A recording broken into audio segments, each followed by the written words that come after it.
આપણે જાણીએ છીએ કે આવતા દિવસોમાં ગુજરાત રાજ્યના અલગ અલગ જિલ્લાઓમાં 16મી તારીખે ઈદે મિલાદ અને 17મી તારીખે ગણેશજીનો વિસર્જનનો કાર્યક્રમનું આયોજન થનાર છે. દર વર્ષની જેમ ચાલુ વર્ષે પણ ખૂબ ઉમંગ અને ઉલ્લાસ સાથે ગણેશજીના વિસર્જનનો આખો કાર્યક્રમ સંપન્ન થાય અને જે જગ્યા સ્થાપનાઓ થઈ છે એ તમામ જગ્યાઓ યોગ્ય સંખ્યામાં પોલીસ બળનો તૈનાત કરવામાં આવે તે અંગેની તમામ તૈયારીઓ કરી દેવામાં આવ્યું છે. ગણેશ વિસર્જન, ગણેશ સ્થાપના અને ઈદે મિલાદ ધ્યાનમાં રાખી આજથી 4-5 દિવસ પહેલાં વિડીયો કોન્ફરન્સના માધ્યમથી ગુજરાત રાજ્યના દરેક પોલીસ કમિશનર, દરેક રેન્જ વડાઓ અને દરેક પોલીસ અધિક્ષકશ્રીઓ સાથે એક મિટિંગ કરવામાં આવી હતી અને એ મિટિંગમાં તમામ એકમોમાં જે કંઈ તૈયારીઓ છે એ તૈયારીઓની એક સમીક્ષા કરવામાં આવી હતી. આપણે જાણીએ છીએ કે 16મી તારીખે ઈદે મિલાદમાં નાના મોટા આશરે 1000 પ્રોસેશન્સ અને ચાલુ વર્ષે ગુજરાત રાજ્યમાં આશરે 93,000 ગણેશજીની સ્થાપના થઈ છે.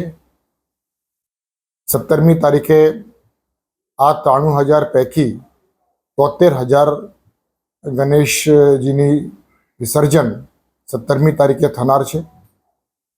એટલે આ બંને દિવસો માટે કાયદાના વ્યવસ્થાની પરિસ્થિતિ નિયંત્રણમાં રહે તે બાબતે દરેક એકમોના વડાઓ સાથે યોગ્ય સંકલન કરવામાં આવ્યું છે, યોગ્ય સૂચનાઓ આપવામાં આવી છે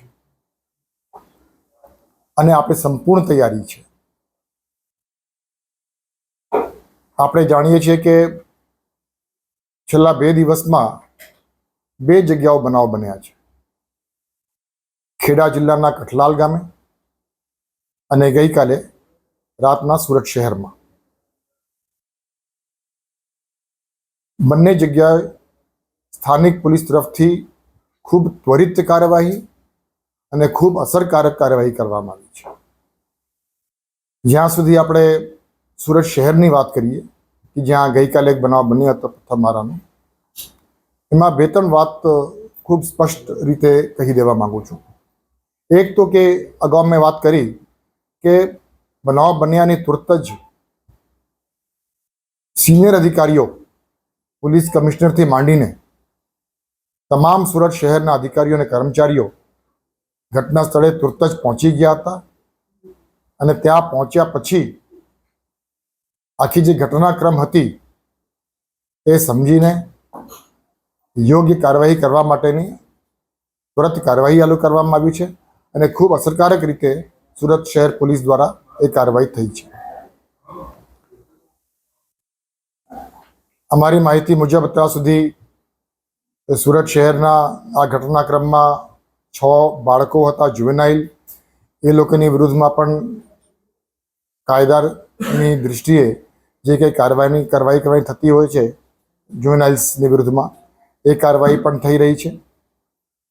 અને જે અસામાજિક તત્વો હતા, જે લોકોએ સુરત શહેરનું શાંતિને દોડાવવાનો પ્રયત્ન કર્યો હતો, એવા 28 જેવા ગુનેગારોને પણ રાત્રે કોમ્બિંગ કરીને અટક કરવામાં આવી છે. ગુજરાત પોલીસના વડા તરીકે હું એક વાત ઉપર ખાસ ભાર મૂકવા માંગુ છું કે ગુજરાત એક શાંતિપ્રિય રાજ્ય છે અને અલગ અલગ જે બંદોબસ્તની તૈયારીઓ ગુજરાત પોલીસ દ્વારા કરવામાં આવતી હોય છે એના ઉપરથી મારા જે છેલ્લા 30-35 વર્ષનો જે અનુભવ છે એના પરથી હું ચોક્કસ કહી શકું કે ગુજરાત રાજ્યના શાંતિપ્રિય લોકો આ તમામ હોળી હોય, દિવાળી હોય, ઈદ હોય, ગણેશ હોય, તમામમાં ખૂબ સક્રિયપણે પોતાની જવાબદારી સમજીને પોલીસને સાથ આપીને આ તમામ તહેવારોનું સફળતાપૂર્વક સંપન્ન આપણે કરવામાં સફળતા આપણને મળતી હોય છે.